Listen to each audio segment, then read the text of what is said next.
Welcome to In Focus. I'm Eden Lane.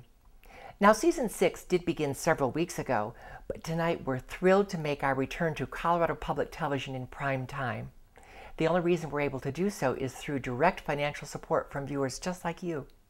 So for our first night back on Colorado Public Television, we're bringing you a preview of the Starz Denver Film Festival. And as usual, we'll bring you to the red carpet at the Ellie Caulkins Opera House. But tonight we help you get an early start on your planning for the Starz Denver Film Festival. We'll meet Festival Director Britta Erickson, but we begin with the Artistic Director Brit Withey. Right, exactly. Thanks for stepping away to come and talk to us about what's new at the Denver Film Society. Absolutely. And this brilliant 36th I know. Starz Denver Film Festival. I know. really appreciate it. I know it's a crazy time of the year for you. No, this is great. So tell me, we know that since the last year, there's been great change at the Denver Film Society. So let's start there. Yeah, well, we have had this building for a year now, which is... Like, not just occupied it, but own it. Own it, which, that's the best thing ever. I mean, we've been working towards having our own home and our own name for so long now. And having this has been the best thing ever. And being able to have people come through again over the course of 12 days of the festival and remembering that this is our home, because this is the time, the festival, when so many people come through in a concentrated period. Yep. And that's really one of my favorite things about the year, is that this place is just jumping over 12 days. And so that's one of the best things that's happened. The interesting part about the Denver Film Society is you don't just save it all up for the Starz Denver Film Festival. You have programming all year long, but you have lots of little festivals all year long also. We do. How can you do all of this? Well, that's there's not many organizations around the country that get to benefit from having their own theater year round, and so... Especially if they're not in New York or LA. Exactly. There's one in San Francisco, but they have one screen, and there's, Chicago has a couple, but, this enabled us to do the Women Plus Film Festival in March, and the French Festival in April, and the Cinema Q Festival in the summer, and being able to have all of these events. Plus regular programming every day of the week. Every day, yep, every day. And doc nights and Women Plus Film screenings every month, and bring these filmmakers in throughout the course of the year. It's amazing. During the year, you do that for your members and for the general public with a staff.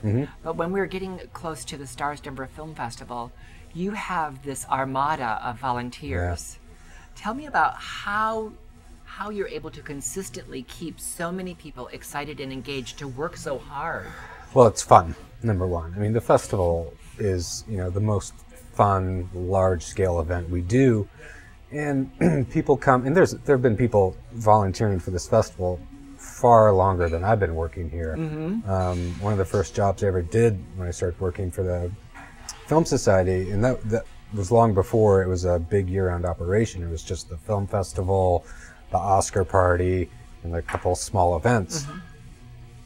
I did the volunteer coordination, and there were these people that had been volunteering year in and year out, and year in and year out, because it's fun. You get to come do a shift, and you get a movie ticket, and you get to go to one of the receptions, and you work for a few hours, and then maybe you're let go to go mingle for the rest of the night at the party. Meet filmmakers, and there's so many different things you can do over the course. I mean, maybe like driving, but one of the things you get to do is drive back and forth to the airport, pick up the filmmakers, and really actually spend some time with them and talk.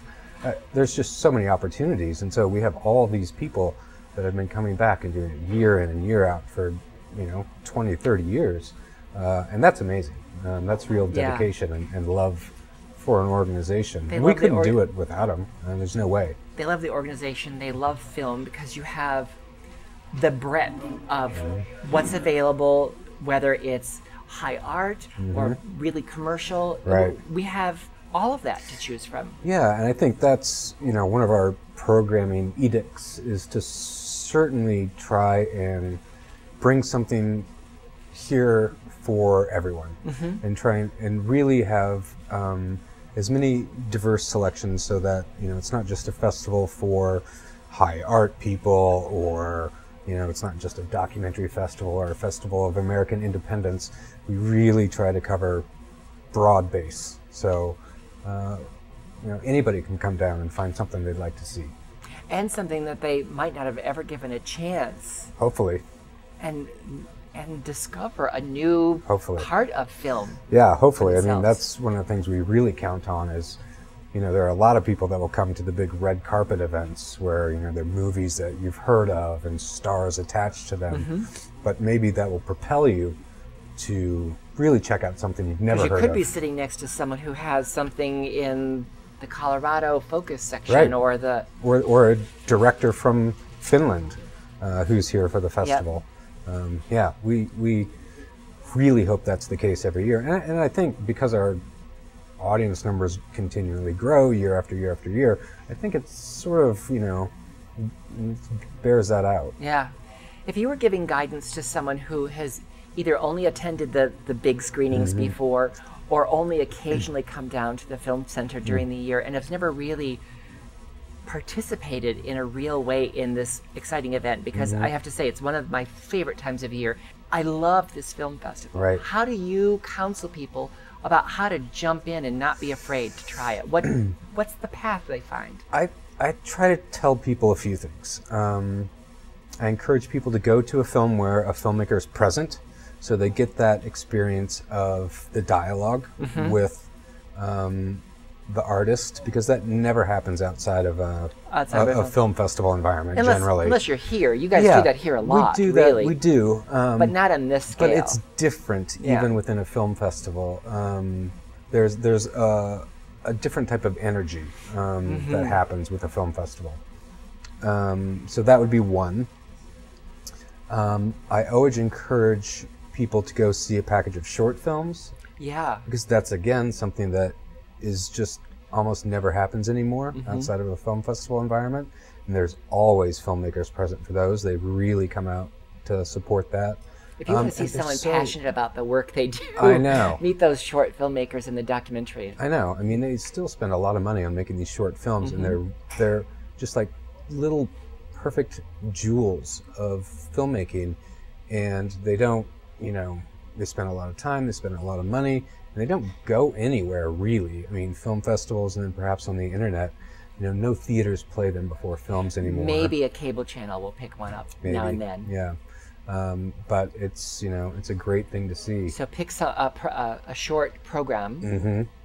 And then I think, really take a chance on something, almost not blindly, I encourage people to read the program, but, if you're not in the past inclined to go see a subtitled film, go see a subtitled film, pick something that looks interesting, and seeing it with other people on a large screen. It's much easier to follow along than it is when you watch it at home on television, no matter how big your television is. Yeah, and and watching things with an audience. Yeah.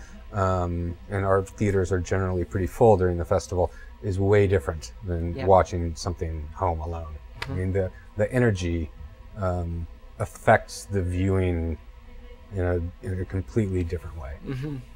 Even if it's subtitled, it's still going to inform it for you. Absolutely. Yeah. So I love that bit of advice. Dare to try something you might not normally. Yeah. What are you daring to try this year as the artistic director that you hadn't dared before? We have a couple interesting things that we've never done before.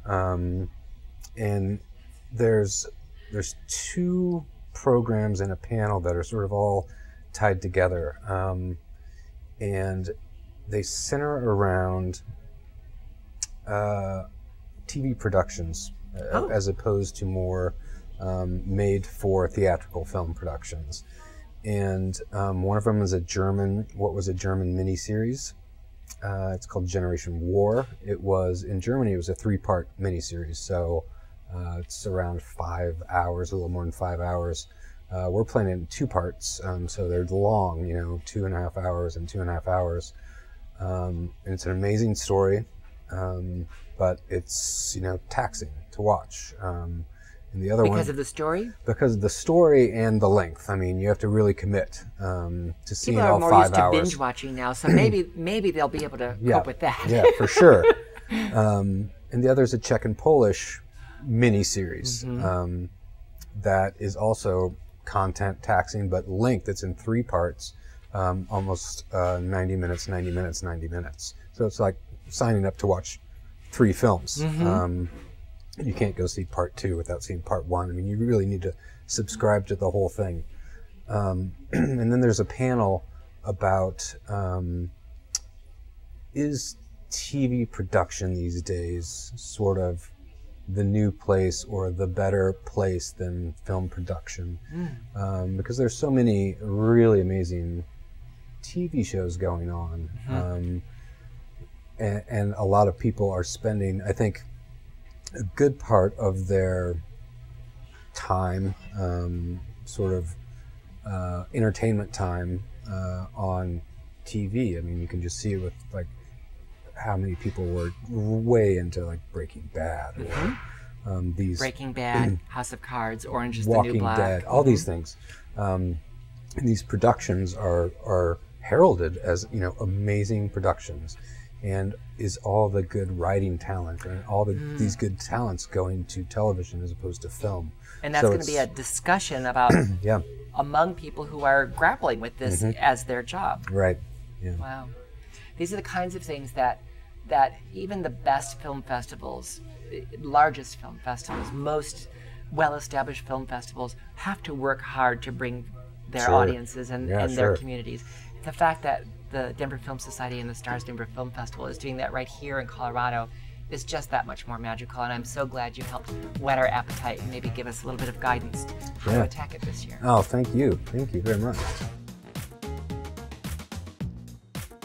Now we'll get additional insights, including red carpet highlights from the festival director, Britta Erickson. Well, I'm thrilled that we're already ready for the Starz Denver Film Festival, and I really appreciate you coming in to talk to me about it today. Of course. Always happy to talk with you, Eden. I feel like it's actually already begun because I've been just devouring so many advance copies so that we can be ready for these filmmakers. Great. I'm glad you're seeing a lot of films in advance of the festival. And I can't wait to see them with some audiences. That is the magic of a film festival. Isn't it really? Is interacting with the audience. And there's something about the way you guys do it, because you bring so many of the filmmakers here and we get to meet them and talk to them and rub elbows with them during their film, and often they stay to see other films. Yeah. Describe how you've created this culture here at the Starz Denver Film Festival that makes these filmmakers feel so welcome and involved while they're here. Well, the Starz Denver Film Festival has been in existence for now 36 years. What we've been able to create in this community is a very savvy, movie-loving audience. Our audience has grown up with us as an organization and has this, you know, we're a very large celebration of film, the largest in the region, attracting over 58,000 people over the course of 12 days. So filmmakers... 58,000 people? Yeah. One big cinematic party for 12 days in November. And so we have a great reputation out on the film festival circuit with filmmakers who hear about how great it is to interact with our audience and how savvy they are and how enthusiastic they are and how they all come out and screenings are packed. And filmmakers love that. They want, you know, they make films to share it with an audience and then have that dialogue. So that's one reason I think that we are so successful at attracting such great filmmakers and such great films to our festival is thanks to our audience. And the people who, that's why we do our jobs. So it's a nice give and take, that our audience so appreciates what we do that it's helped us grow our reputation. Additionally, Starz Denver Film Festival is known for its top-notch hospitality. So filmmakers are kind of clued in on that when they're out on the film festival circuit.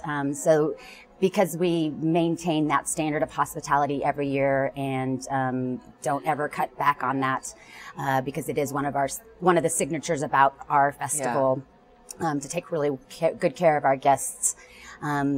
that helps us as well with attracting. It spills over films. into the experience that the moviegoers have also. Yes. They feel that same hospitality from the volunteers and the staff here at the film festival. We want everyone to be happy who's walking in and out of these doors and coming to see movies or going to a reception.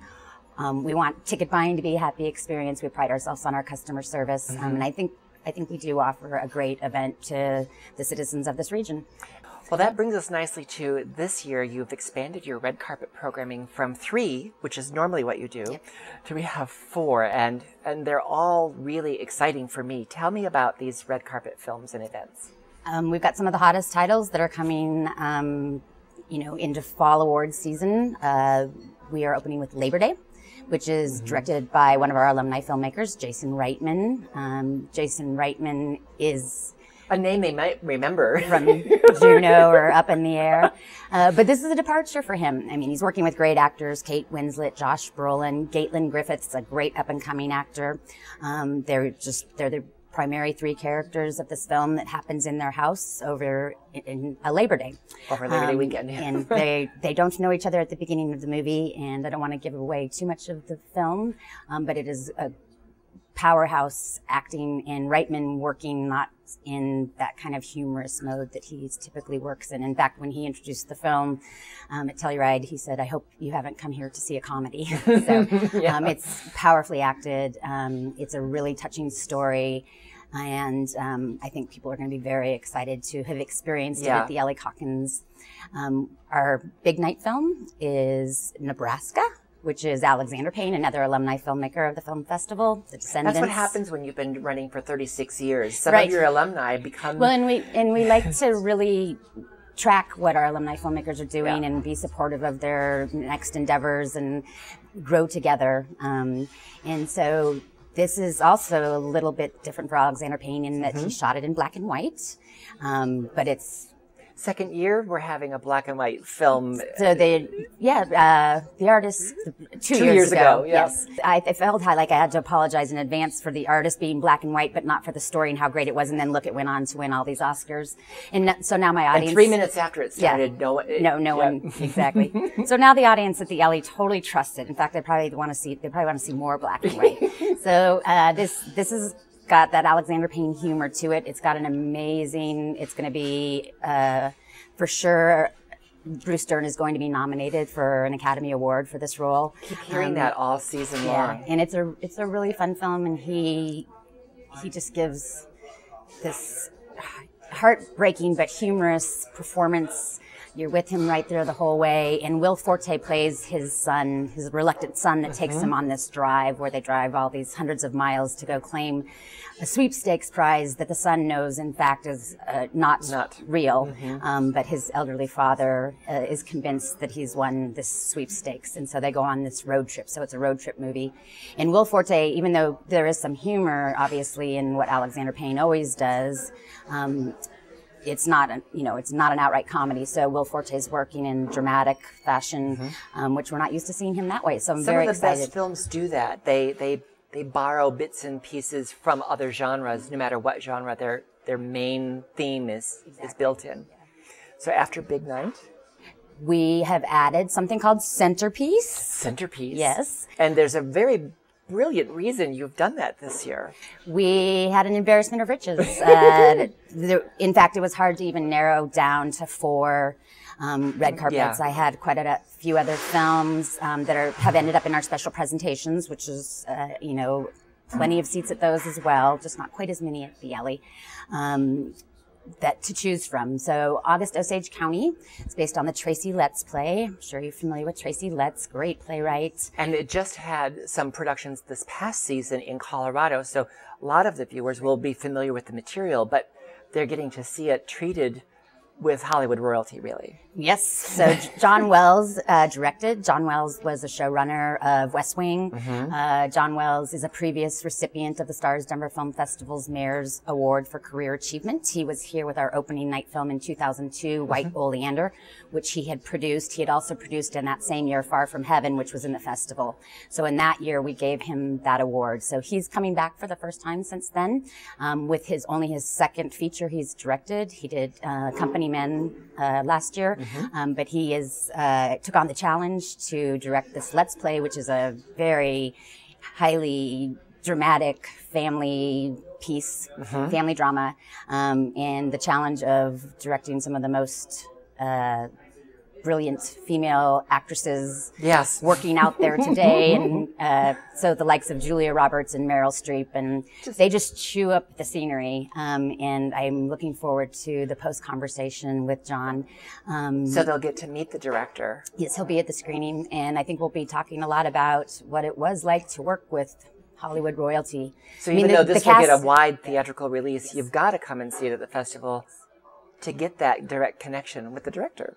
Exactly, and to see it in the beautiful Ellie In Hawkins. the Ellie Hawkins, yes. Yeah, and to see it first. I mean, it will release, but there's always something but about you're ahead that. If you see the stuff at the festival, even if it releases within the following month, you're like already ahead of being able to talk about your Oscar pool and things like that. You've got a head start on the other folks who don't attend the festival. And just in time too, so it's fresh in your memory. Exactly. And then your closing night red carpet film. Our closing night red carpet film is a film courtesy of Anchor Bay Films, and it is at Middleton. Is the title.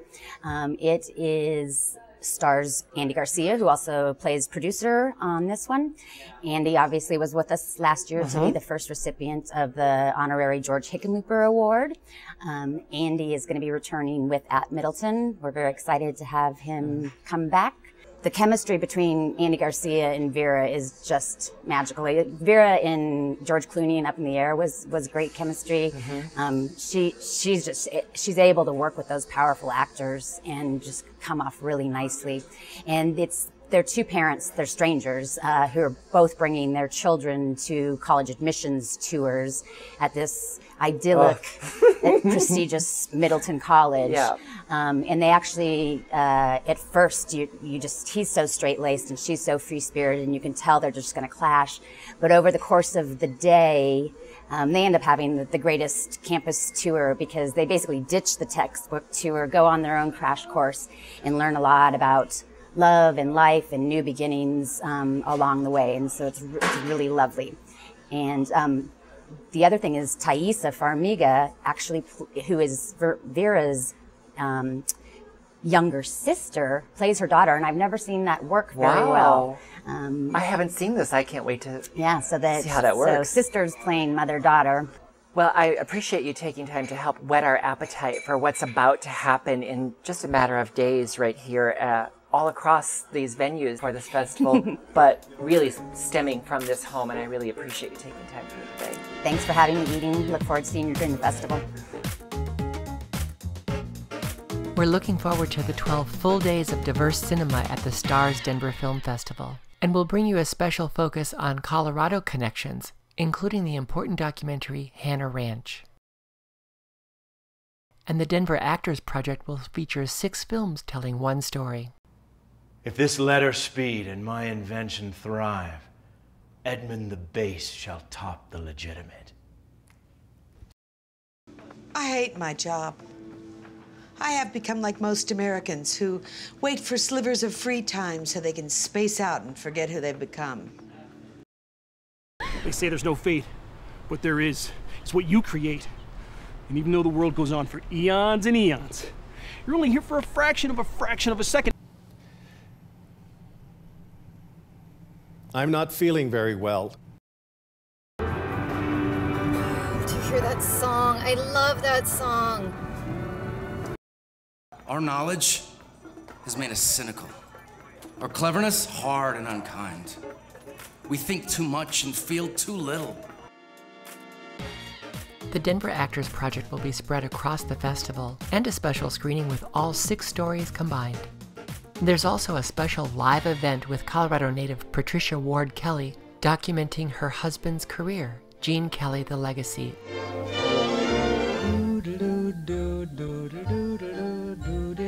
The question I'm most often asked, how did you meet Gene Kelly? For those of you who are wondering, I was 26 years old when I met Gene, and Gene was 73. I know.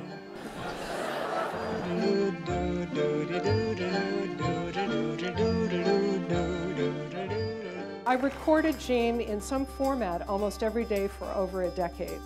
When I first started interviewing him, he was extremely reserved. I always say that what you know about Gene Kelly is what he allowed you to know, which is very, very little. I was privileged in that he gave me that story, and so I wanted to share some of that with you. This unique live event combines rare and familiar film clips, never released audio recordings, movie memorabilia, and personal insights. What's important is not Gene Kelly dead and 100, but Gene Kelly continuing to be relevant and to inspire people and inspire young people to excellence and to pursue their passions and their dreams.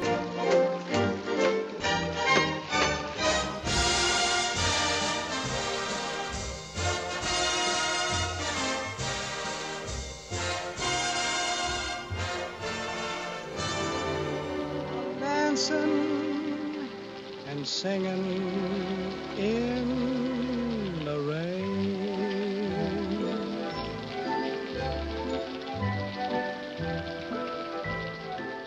Gene Kelly, The Legacy, an evening with Patricia Ward Kelly, will be on Tuesday, November 12th as part of the Starz Denver Film Festival. Details for the full festival and ticket information are available at denverfilm.org. Shadowlands is on stage now at the Vintage Theater. Details are available at their webpage. Also at the Vintage is the Theater Esprit Asia production of 99 Histories. We're so grateful to return to Colorado Public Television to bring you a weekly look at the arts in Colorado that you can't get anywhere else. And it's only because of direct financial support from viewers just like you. Thank you for joining us tonight. Remember to join us on Facebook and Twitter. Thanks for watching. Good night.